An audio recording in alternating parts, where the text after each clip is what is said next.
Ourselves a crossover episode today with my good friend JT Wistrcill of the Locked On Utes podcast.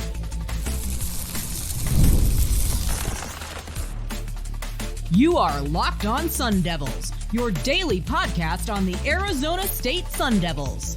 Part of the Locked On Podcast Network, your team every day.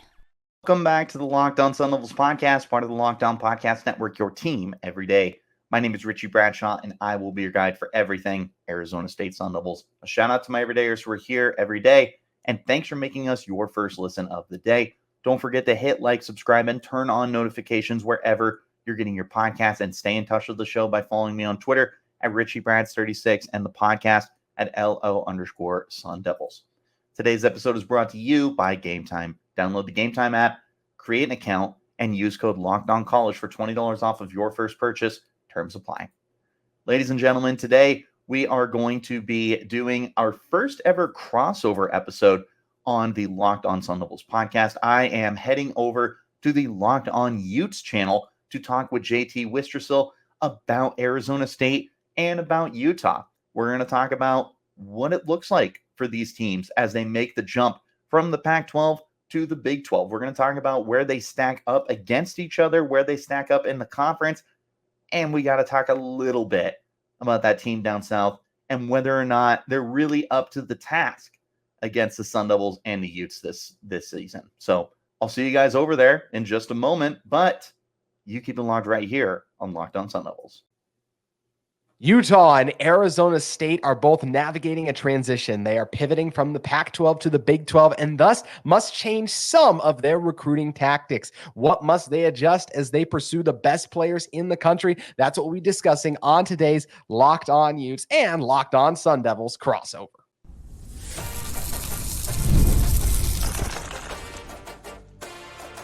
You are Locked On Utes, your daily podcast on the Utah Utes. Part of the Locked On Podcast Network, your team every day. Hello, everyone, and thank you for making Locked On Utes and Locked On Sun Devils your first listen every single day. We are available on all platforms, including YouTube and wherever you may get your podcast. If this is your first time listening to either of our shows, make sure you like and subscribe. Love interacting with all of you in the YouTube comments as well as on social media, where you can follow our shows on X at Locked On Utes or at Locked On Sun Devils. Today's episode of Locked On Utes and Locked On Sun Devils is brought to you by Game Time. You can download the Game Time app, create an account, and use code for Locked On College, all caps, no spaces, for $20 off your first purchase. Terms do apply. My name is JT Wistrcill, former intern inside the University of Utah Athletic Department. Excited to be joined by the host of Locked On Sun Devils, Richie Bradshaw, for this crossover. And Richie, when you're talking about the recruiting adjustments, I think at the end of the day, these teams do want to stay, hey, this is our brand, this is our identity. That doesn't change. But anytime you pivot out of a state like California as a conference and enter one as big as Texas, which has arguably the best high school football players up there with California, Florida, that whole thing in the country, I do think you want to focus a lot of your attention there too, because I think it is appealing for some of those top players in the country to be like, okay, I want to go somewhere I can win right away, but it'd also be awesome if I could go somewhere where I play a couple games in my home state. That's something Utah can now offer, and it's something Arizona State can now offer. So even though I don't think there's drastic changes, I do think you adjust your approach to meet some of the things in your new conference to be competing with your new rivals for recruits. That's exactly what you need to do, is you need to adjust. It's, as the famous Billy Beane said in Moneyball, adapt or die. And that's going to be the case for Utah, for Arizona State, and for all the new teams. Colorado, Arizona, recently UCF and Cincinnati and BYU have had to adjust to that as well, is understanding that, hey, you're going to a new part of the country. You are going to want to find a way to adjust your recruitment accordingly. So one of the things that we are moving from the Pac-12 Conference to the Big 12 Conference, and there's a lot of differences that come with that, but more than anything, you are now going to get a lot more of the limelight compared to what you were doing. Pac-12 After Dark, as amazing as it was and as much as I'll miss it, you're going to be playing a lot more afternoon games. Mm-hmm. And that's where more people are going to be watching football. They're going to be tuned in more. And it's going to provide that national spotlight, and people are going to watch Arizona State for the first time in years. They're going to watch more Utah games than the ones that were premier matchups where it was ranked versus ranked. Now you're going to see Utah play Texas Tech. You're going to see Utah play Baylor. Like, they're going to have those games easier to access. It's a whole new streaming opportunity. You're not going to have Fubo is the main provider of the Pac-12. Like, you're going to have cable companies that are going to open up those opportunities for you. And with those new opportunities opens up new possibilities for your recruiting. And like you said, Texas is a amazing place to recruit kids. I have a joke that, like, the 3-star kids in Texas are 4 stars in any other part of the country. There's a lot of talent here, and you are going to be playing in Waco for Baylor. You're going to be playing in, of course, I can't remember where. Texas Tech. Yes. You want to do that one too? Texas Tech, Houston. Like, you're going to be all over the place and have that opportunity to show off your stuff. Like, these kids are going to see Arizona State is playing at Texas Tech, and it's like, oh, well, Arizona State was recruiting me. Let me go see them in action. Or Utah was recruiting me. Let me go see them in action. It's more accessible for these kids to take a look at these programs. You have a new opportunity open in front of you. You need to adjust accordingly. And the best thing that could have happened to you was to open up the state of Texas for yourself, more so than it was before. There's a lot of great opportunities here for the recruiting to get that much better for Arizona State, for Utah, for Colorado, for Arizona, compared to where you were before. And like you said, like, you still had access to California, which is another bevy of talent, but we all know that Texas football it's different. Friday Night Lights is basically religion for those people out there. So it's an exciting thought for the 4 new teams from the former Pac-12 Conference to have that opportunity in front of them now. It's incredibly exciting. And Richie, you brought up an even bigger conversation, which I think is one we've all forgotten since becoming a part of the Big 12. The old perception of the Pac-12, how it was viewed unjustly so many times, but it was viewed as a lesser conference so often. And look, high school kids are immature. Not all of them, but a lot of them are. Some of those guys might get an offer from a Pac-12 school and be like, I would rather go to play at one of these Big 12 schools where I'm in the bigger games like that. Like, there was that perception that if you're in the Pac-12, you're just not as good. And I do think that is something that absolutely existed. I mean, from my time living in Texas, which of course I'm going to second everything you said about Texas high school football, by the way, like, that was real, where people in Texas, East Coast in general, didn't care as much about the Pac-12. So it's not going to excite if those families don't care about it, when those kids get offered from Pac-12 schools, it's not going to excite them as much. What are the offers they're chasing are from the SEC, some of the best Big 12 schools, the Big 10, all of that. And sure, yes, the SEC and the Big 10 are moving further away from the Big 12 with some of those moves, but Big 12 is still in the next best position. And I do think Utah getting in a conference with plenty of other brands that TCU and Baylor that have kind of always had, even if they're kind of going through trying to figure things out right now, had that respect. I think that can be big for Utah, and of course Arizona State too, as they try to get into more households and recruit, is having a broader brand, basically, because they're playing in a conference that everyone really doesn't have questions about, like, oh, they're the weak link, which honestly, it's starting to kind of become the ACC right now with everything going on over there. It is. And it's just such a big, massive opportunity for these schools to really dial up the amount of talent that they can get. Utah is one of those programs that it's getting to a point where it recruits itself. Like, Kyle Whittingham is one of the 5 best coaches in the entire nation. And they used to take these 3-star kids and these kids that nobody really heard of, and they became household names. And now Utah is getting to a point where they can start recruiting some of the bigger names in the country. It's only going to get better now that you are in a conference that has a massive step up in multiple different ways, from the streaming opportunities to the actual level of play that you are going up against. Like, with no offense to Cal, TCU is a better opponent than Cal was. So it's a much better opportunity now for you to advertise yourself. You're going up against Oklahoma State, one of the better teams in the Big 12. You have Kansas and Kansas State and Iowa State, which are teams that were also very competitive. This is a Big 12 conference that should be wide open, which is going to leave a program like Utah a great opportunity to climb to the top. I know they're one of the favorites to win the conference. They probably should be the favorite. Like, to me, it's them or Kansas or Oklahoma State. I think that those are the three teams that are really up there, and then Arizona and K-State round that out for me. I think that those five teams are in their own little category. But if Utah is able to beat those four teams, these kids are going to look and they're going to go, I want to go play for Cal Whittingham. Like, they already had a good reputation. And now look, they first year in the Big 12 and they went, I don't know, 10 wins, or maybe they win the whole thing. Like, it's that kind of an opportunity for them. And then for Arizona State, this is a program that has won 3 games in back-to-back seasons.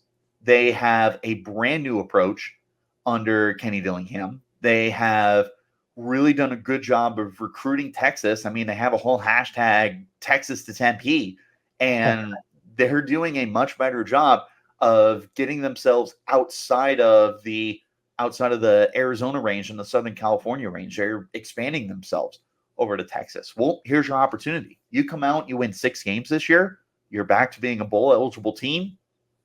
They're going to pay attention. Kenny Dillingham, one of the youngest, I think he is the youngest coach in college football. Like, still might be.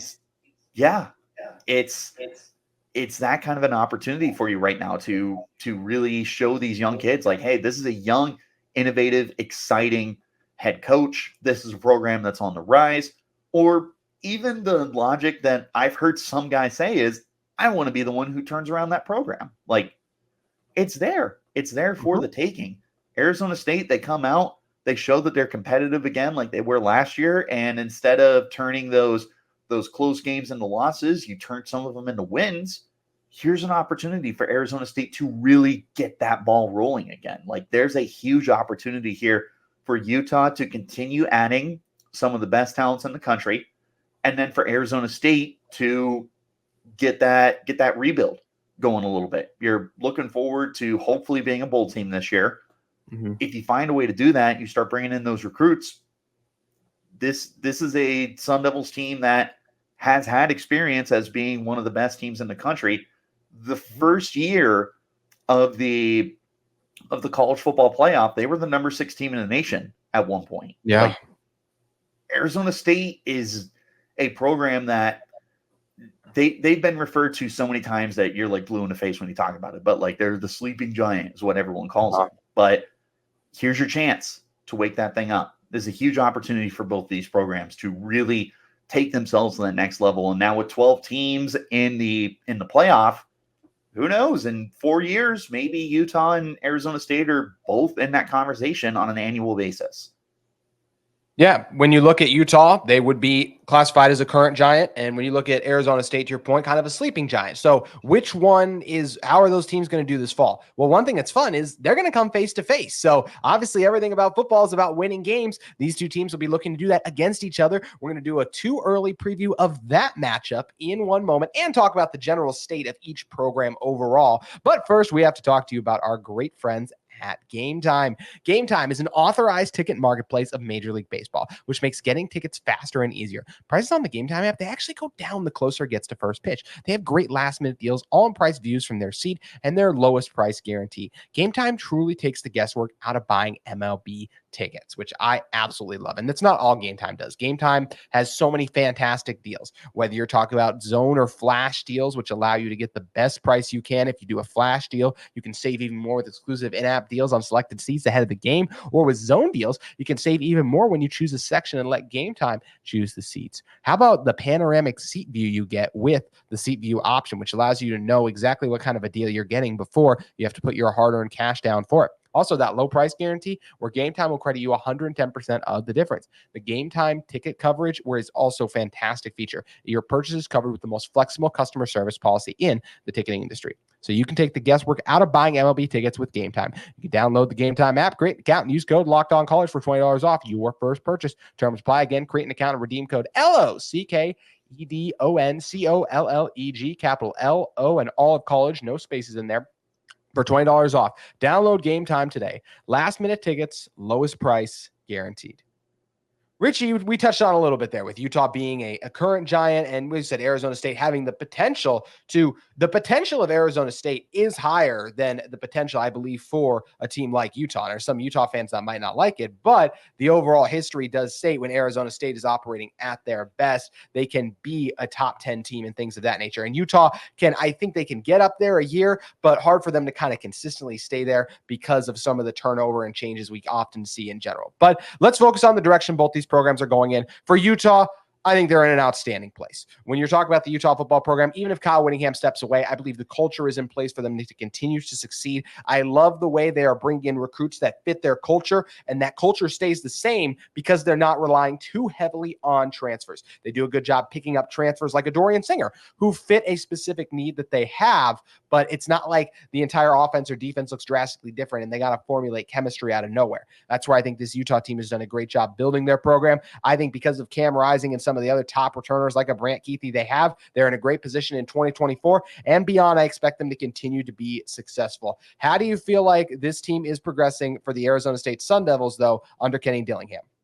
They're doing a good job. And similar to what Utah has worked on under Kyle Whittingham, is Kenny Dillingham is focusing on culture building. And one of the things that he's really preached on is we want guys that want to be here. So there's been 5-stars that have visited Arizona State and 5-star kids that have received offers from Arizona State, but they may not be a fit here because there's more of an onus on having guys that want to be here, having guys that understand what it means to turn a program around that is in the dumps right now and make them relevant again. And some of these kids may be focused on other things. They may be focused on NIL. They may be focused on getting to the pros. And right now, that's not where Arizona State is. So getting these guys in here has been probably the biggest task for Kenny Dillingham right now, establishing that culture, making sure that the guys who come here are guys that are going to be foundational pieces for the first 3 years of their career, 4 years, 5 years, however long that they end up in Tempe. It's about building culture. And we know that at the end of the day, those are the best teams in the country, are the teams that build a culture. So Arizona State's focused on that. And they're focused on getting the recruiting up. They're keeping kids in state. They're attacking Texas. They're still going after Southern Cal. They're creating all these different opportunities to really take the recruiting to the next level. And you're seeing it get better and better each year. They currently have a top 25 recruiting class for next year. Hopefully that trend continues to keep going for them. But it's a big work in progress. I mean, Kenny Dillingham inherited a terrible situation because of everything that happened with Herm Edwards and all the recruiting violations that they committed during COVID. Like, this was about as big a rebuild project as you're going to inherit. So they're doing a good job being able to put their best step forward and slowly but surely getting this program back on track to becoming that sleeping giant that people have referred to it as. It's a process, but it's been a good process so far. I think that you're seeing a lot of what Kenny Dillingham start to come to fruition already in year 2. You're hoping that by year 4, year 5, Arizona State is a perennial 9-win team, and they're a team that's going to good bowl games. Or again, with a 12-team playoff, maybe you're finding a way to be one of the 3 or 4 best teams in the Big 12 and put yourself in that conversation.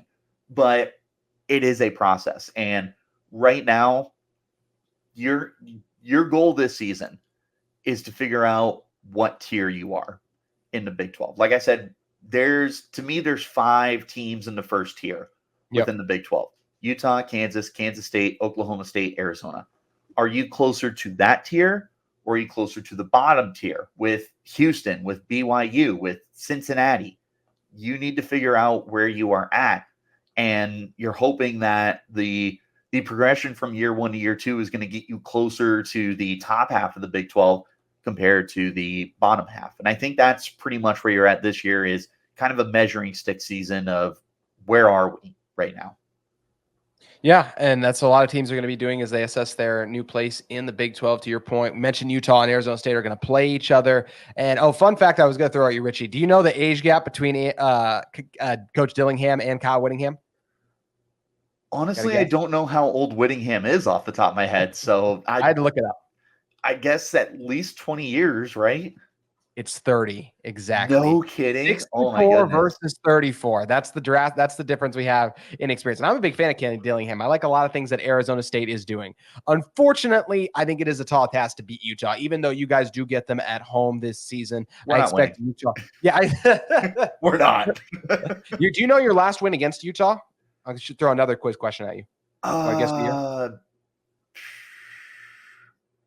not off the top of my head. It's been a minute because they should have won in 2021, but they didn't close the door for the second half, and Utah was like, we're going to beat you. And lo and behold, they did. 2019, 2018, somewhere in that ballpark. 2018. Yeah. 2018. 4 straight wins for Utah. Like we said, we both expect it to be 5, but something interesting to monitor for sure is how this rivalry changes shape over the future. Can Arizona State reach their potential? Can Utah stay at the top? That is something we await to see. Now, we just were at odds a little bit talking about Utah versus Arizona State, but Richie, I like it better when we come together. And I think there's one thing I can do that will get you a little bit more of us united, and that is crap on Arizona. Arizona, I want to pose a question. Are they still a threat? And I'll just turn it over to you like that. Are they still a threat to win the Big 12 this year? They are. This is a team that is very well constructed. They've got one of the best kept secrets in the country at quarterback and at receiver with Noah Fafita and T. McMillan. They've got a very quality running back coming through the transfer portal from Ole Miss. I can't remember his name off the top of my head. You've got the offensive lineman who they got 3 returning starters up front, so a decent group there too. Yeah, they got Sicario Davis on defense. They've got a handful of guys at linebacker that are really good. This is a well-constructed team. Now, the biggest question is, how do you play going from Jedd Fisch to, of course, I can't remember his name off the top of my head, their new head coach. I cannot either, so I apologize. Yep. Sorry, U of A fans. I'm being as nice as I can right now. So they are a well-constructed team, though, and it's a very talented team, and there's going to be an expectation this year as their head coach. Yes, thank you. There's going to be an expectation that they take that next step forward. They were a 10-win team last year. Can they be that again? Can they try and usurp a Utah for being the top team in the Big 12? That's going to be their big challenge this year. But it's going to be a big task for them when you're changing head coaches, and they lost talent. They lost a lot of talent. Jacob Cowing is gone. Jonah Coleman is gone. They are trying to take that next step forward, even though you lost some seriously good players. So they are a threat, but this is a big challenge for them this year, and they may not be ready for that challenge. But again, I still have you in that top tier. So until further notice. Yeah, I think they belong up top amongst those teams, but I do think I would have the teams with continuity higher for the most part, because it's different under change. And Noah Fafita is talented enough, as is McMillan, to make me eat those words. But I'd be surprised if they got to 10 wins again. I think it's incredibly tough with those changes. They lost a lot on defense too. The defensive line in particular, got some good linebacker play. I think you did a good job bringing that up. But and offensively, I still expect them to be well. But it is hard to replace a guy like Coleman. I think he is a phenomenal running back. And I think even though you get a good transfer in there, his loss will be missed. And you need other playmakers on the outside to do things. Who are going to be those guys who step up next to McMillan? That's something we have to kind of wait and see how it ends up playing out too. So do I think Arizona is still going to be a threat this year to win the Big 12? I will say yes, because of Noah Fafita. But Right. I think that's a lot for him to shoulder. And I do expect them to fall short of expectations. I think they'll be in that 7 to 8. I'll go 8 wins right now. I know, yeah, fingers crossed for Richie over there on that one. I think they'll be more closer to that 8-win range this year. Maybe I could definitely see 9 too. But look, I mean, coming to Utah is incredibly tough. And I know they demolished Utah, when they came down there. But this team is totally different under Cam Rising. There were a lot of other injuries this Utah team had. Even compared to their normal season, they were down their top 3 defensive players, and their 4th one was sick in the game. So it'd be a drastically different team. Utah doesn't lose at home. I expect Utah to take care of business against Arizona, but we do have to still give them the courtesy of considering them a threat. At least for now, Richie, like you said, hopefully not for too long. Hopefully not for too long. It's a good team, but again, the biggest change is you're going from Jed Fish to Brent Brennan. Like that is a learning curve. You're going from a guy who was quickly turning himself into one of the best recruiters in the country to where did Brennan come from? Cal Poly? Like, this is not Cal Poly. I can't remember where he came from, but you just need to stop talking about it. It is a smaller school. It's gonna be a change for them. And again, you're in a new conference with a lot more talented teams. Are you in that tier 1? I have you there now. You may not be there at the end of the year. You could be closer to an 8-win team than you are a playoff team, which is the expectation that a lot of their fans have right now. So you're going to find out, but I'm with you. Take Noah Fafita off this team. They are not one of the top teams in the conference. He is a very good football player, but it is a lot to shoulder for him. And there's going to be U of A fans that think he is a Heisman contender, and you're going to find out this year if he is good enough to be at that point. And who is playing next to McMillan? We're going to find out, because he had 1,400 yards last year, but he also had Jacob Cowing, who was able to eat up a lot of the underneath work. There's going to be a lot of pressure on McMillan to have another 1,400-yard season. I don't know how realistic that is.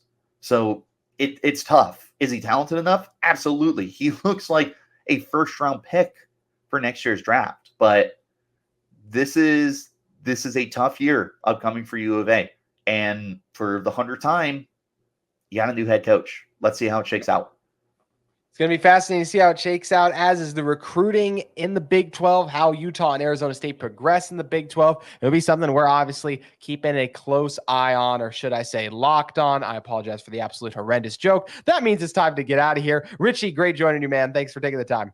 Yeah, absolutely. It's always good to talk ball. And just to endear myself to Utah fans, I still really like your team. And I think by the end of the year, Lander Barton is going to make me feel very, very silly for leaving him off of my preseason list, which I immediately regretted when I put that out there. I hope Lander brings it up. He's like, yeah, I saw this one guy left me off his, oh my his God. preseason team.